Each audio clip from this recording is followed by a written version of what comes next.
When it comes to food, one of the most important things that you must be conscious of is, on a certain day when you eat a certain type of food, whatever you eat, you must consciously notice how quickly does it digest and become a part of yourself.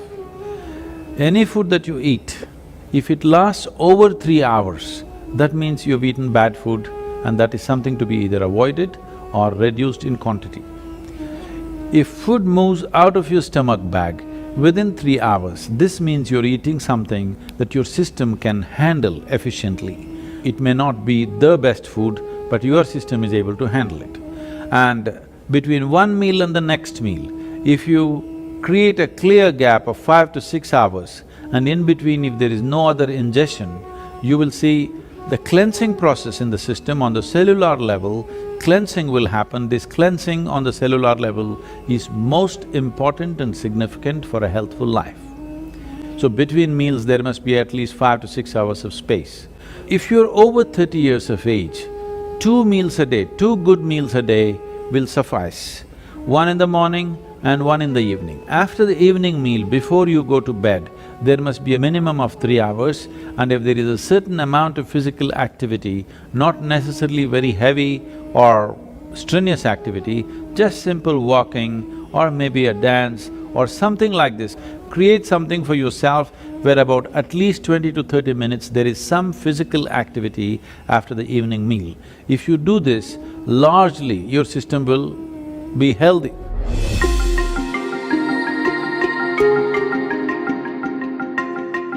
Anemia means on one level the blood has lost its iron, that means you lost your steel, okay?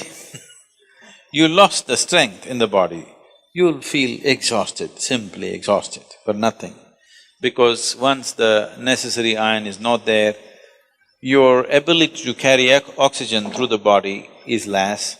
That means your body, your heart, your brain, everything will be on a lower level of function because you don't have enough oxygen. So, building oxygen into the blood is one of the important things because how healthy the body is, how easily it rejuvenates itself depends on a high level of oxygen in the blood. And that capability will go down, particularly women have to be careful on this because of the biological process, that their hemoglobin content may go down and their ability to carry oxygen in the blood will come down, which will make them unnecessarily exhausted, will make them look unintelligent. And yes, if the RBC is low, you feel dumb because there's not enough oxygen in the brain and it doesn't function the way it needs to function, both the body and the brain. So, to take care of this, one of the simple things is you consume a little bit of honey in warm water on a daily basis, and you will see slowly the RBC content will go up. If there's more oxygen in the blood, suddenly you feel a burst of energy, suddenly everything is active, the rejuvenation system in the body is going up, the dead cells are being replaced quickly. The level of inertia that you feel in the body is much lower, the level of inertia that you feel in your mind is much lower.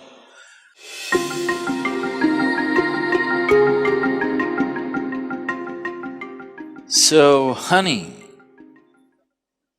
it has different types of impacts on the system. If it consumed raw, it has one kind of impact. If it is consumed in cold water, it has another kind of impact. If it is consumed in warm water, it's a different kind of impact. We want to consume it in warm water here because we want the system to open up. If you put it into boiling water, some part of honey will turn poisonous. So you should never put it into boiling water, or you should not cook the honey. I know in Western societies, people are making honey cakes and stuff, they're cooking it. If it crosses a certain temperature, then honey will turn poisonous. So it must be put into… like it's in a temperature that is drinkable. Into that you put. If it's boiling hot, you don't put.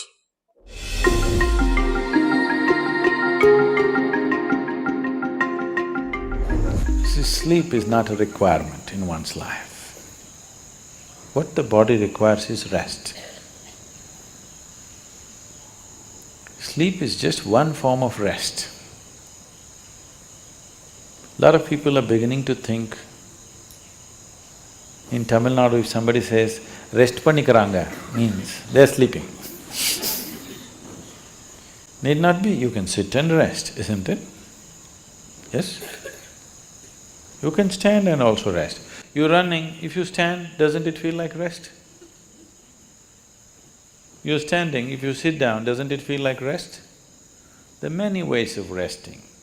The most important thing is, rest means you're changing the energy equation, where consumption is lowered, production is going on at the same pace. So after a period of time, you feel rejuvenated because consumption has been lowered. Essentially, you are managing the energy equation. If you're in activity, the consumption is more. Whatever you're producing, it's not enough. After some time, you feel exhausted because the consumption has been heavy. If you lower the consumption and increase the production, after some time you feel energized. The ideal way to live is, there is no sleep in my life. But that's not possible right now, still body has some inertia, so it sleeps minimum. Rest of the time, it is at ease. If you keep this at ease, then sleep does not occur to the body unless it comes to a certain point of exhaustion. So body is never ever asking for sleep, but it is definitely asking for rest. If you do not know how to sit here in a restful manner, it will try to rest like this. If you can sit here totally at ease, it'll sit here for hours without falling asleep. Otherwise, this is the only way it knows how to rest. If you sit here now, one simple thing you can do is you sit down, you come and sit down here, just move your attention from the top of your head down to your toes and see if everything is loose and easy and relaxed and at ease. Are you sitting like this? Just sit, just bring this to ease as much as you can. Not everything is in your conscious level. As much as you can consciously, bring it to ease. You will see suddenly, if you are the kind who will fall asleep at 10 o'clock, if you simply 1 hour you sit here at ease, you will see your sleep will get postponed by half an hour. You won't feel sleepy at 10. Naturally you're awake.